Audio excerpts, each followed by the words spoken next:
And the analysis of Shields and Brooks, that is syndicated columnist Mark Shields and New York Times columnist David Brooks. Welcome, gentlemen. It's good to see you both.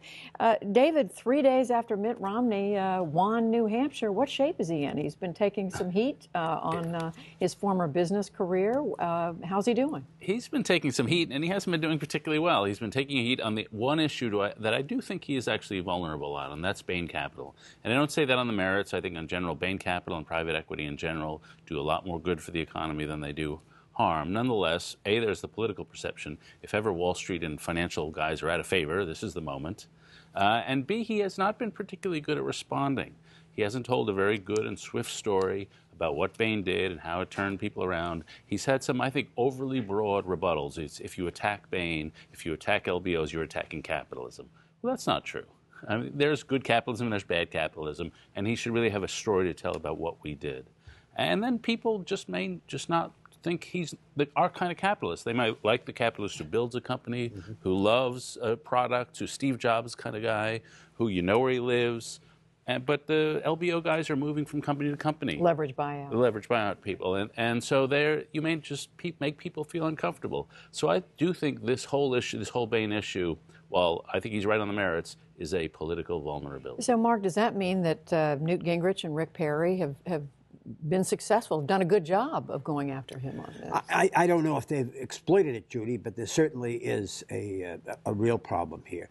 And historically, the two parties have been products and prisoners of stereotypes. The Democrats, because they've been the party historically of the downtrodden, with the rabble, perhaps they're not totally civilized people, have delighted in nominating candidates for president who were well-born, who came from breeding. Franklin Roosevelt, Adlai Stevenson, Jack Kennedy. Republicans, being the party of the well-born and the well-off and being seen that way, like to nominate candidates who come from humble origins, whether it's Dwight Eisenhower, Richard Nixon, Ronald Reagan. Mitt Romney would be the wealthiest candidate ever in the history of this country if he's nominated by the Republican Party. And he made his money himself, but he made it in a way that Americans don't understand. I mean, there's no face of private equity other than private helicopters and private villas on the beach. That's the one side of it. And then company towns with working families who've lost their jobs. And the story has never been explained to people why this is a good thing. And especially, he's made it his credential to run for president. This is a man who was governor of a blue state, who governed effectively with the legislature of the other party. He hasn't used that credential.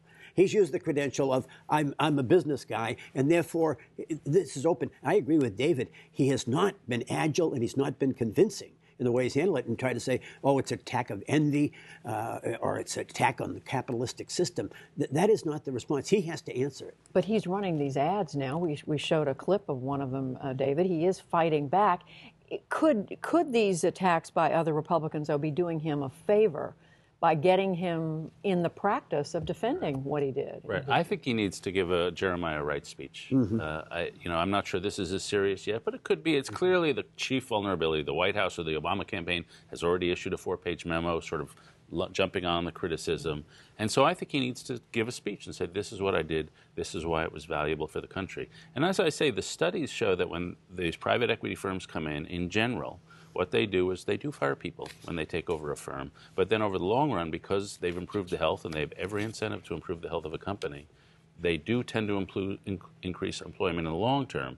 There are some cases, though, where they just pile on the debt and then they take out the dividends. So there is some bad behavior in that industry. But he needs to really lay it out over a lengthy period of time, and people will accept or not. Can he turn it into a positive, Mark? I don't think it's, well, I don't see it as a positive. He's a long way from doing that, Judy. I mean, they doubled the return of their investors. I mean, Bain has been enormously successful, but David's right. There were cases where they did take dividends and big management fees at companies that eventually did go under. And I think this is a real problem for him and for Republicans in particular. I mean, this is not a year you want to be seen as one of the 1%. And it's going to put greater pressure on him, on his tax returns, which he has been reluctant to reveal. And I think it's going to show that he probably paid taxes and carried interest rate that private equity people, which is 15%, which means he, a multimillionaire of really remarkable dimensions, paid taxes at a lower rate than a steel worker or a school teacher. or a firefighter. And I think that's, again, complicated. Because it's a different rating. It's a different tax rate. That's right. It's a different tax rate. I mean, just the same as Warren Buffett pays. So the defense that he created 100,000 jobs is not, you're saying that's not going to sell? Well, I don't think that number is going to is solid. But all these, I created this many jobs, all those numbers are bogus for every candidate.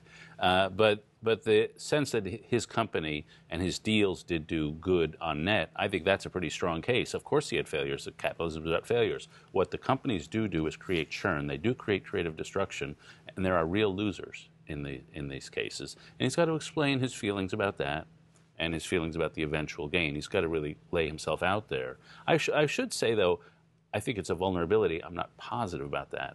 I'm actually going to go to South Carolina tomorrow to ask as many voters as I can, what do you think of Bain?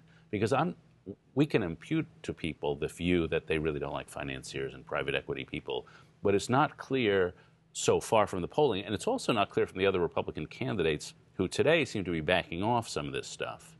And so maybe they found it's just not as fertile ground as maybe some of us think. You're saying not a positive among Republican voters in this primary. Right. And then you go to the fall. But again, I was struck the White House, as I mentioned, or the Obama campaign, Stephanie Cutter, one of the people there, sent out a 4-page memorandum. I thought it was a very moderate thing compared to what Gingrich was unleashing.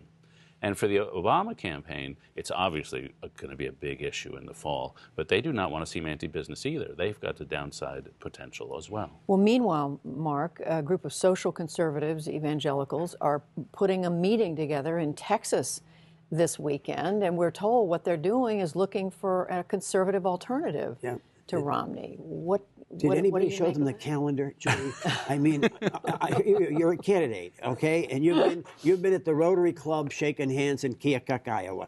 You've been at the hardware store in Dixville Notch, New Hampshire. And now some people at a comfortable ranch in Texas are going to decide, no, David, you're not going to run. Judy, you're going to run. I'm sorry. It's a little late in the ball game to be playing kingmaker, and it's very unseemly after all these candidates have run and have put everything on the line.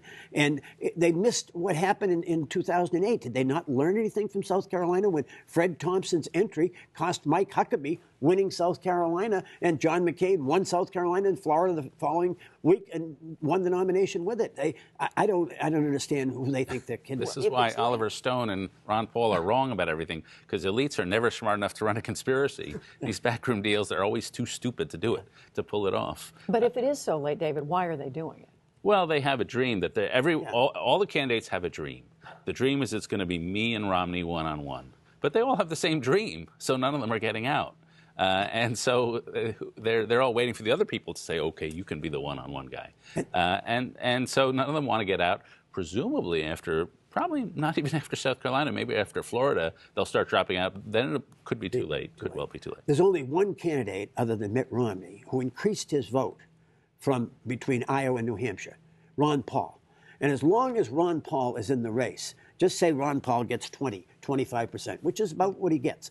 And Mitt Romney gets 35%, okay, or 36%. That's 60% of the vote. That leaves 40% for Perry, Santorum, Gingrich, Huntsman, you name it, to fight over. I mean, is one of them going to get 36? I don't think so. So, I mean, the arithmetic just doesn't work. And they can't get by Ron Paul to get one-on-one with Mitt Romney. The Paul thing is crucial. Even if you look at the latest polls in South Carolina, you see Santorum coming down a bit, and that vote is going to Ron Paul, which crosses our ideological categories. But Ron Paul is this authentic thing. He's got some great web ads. So you're surprised by that? I am a little. I mean, I give him credit, and Charles Kratheimer wrote about this in a column in the Washington Post today. He believes in his cause. He's totally committed to the cause, and he's got a long-term vision. And it's quite attractive. It's attractive to young people. There's web ads. They're growing up spontaneously online. Mm-hmm. It's like Obama. There's a similar sort of fervor. It's not as big, but it echoes that. In New Hampshire, all the young people, that was the campaign. At his phone bank, there were veterans making the phone calls. I mean, it was really an impressive energetic, energized. Not that the others didn't have good efforts, and they did, but I mean, the Paul thing was distinguished by the youth that David's mentioned. Interesting, because as we reported, he took the second day in a row He did. off the I mean, campaign he's trail gonna today. But leisurely- he did maybe the that's same what thing works in in your New Hampshire. favor. You don't go out and campaign. He didn't come to New Hampshire till Friday after. right. Yeah, he's not. He's going to Nevada this weekend instead of South Carolina. All right, money. A question about money. The Obama campaign announced they pulled in $68 million in the fourth quarter last year.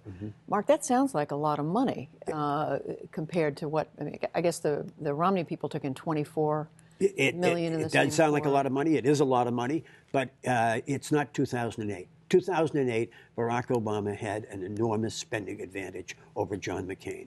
Now, what does that mean? It means that you can then deploy resources to force your opponent to spend his limited funds to defend states like Iowa, like North Carolina and Virginia and Indiana, and instead of spending money as McCain should have been doing in Ohio and Florida. He's not going to have that kind of an advantage. The president is not, because whoever the Republican nominee is going to have more than enough funding.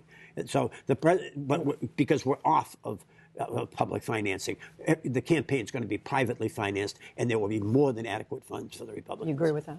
Yeah, I'm a skeptic about money in politics anyway at a presidential level. I think once there are hundreds of millions of dollars floating around, each marginal $100 million doesn't really make a difference. So I think both campaigns will be completely well-financed, and money will not decide a presidential election. And one won't have a huge advantage. No, Obama had a huge advantage. In their campaign's view last time, they wouldn't have won North Carolina and Indiana without that huge financial. I'm even dubious about that, but they think it helped them marginally. But it's hard. In local elections, a big money gap can make a huge difference. But in a national election with all this free media, I'm dubious. Well, we're not dubious about the two of you. We are just delighted to have you here every Friday. David Brooks, Mark Shields. Thank you very much.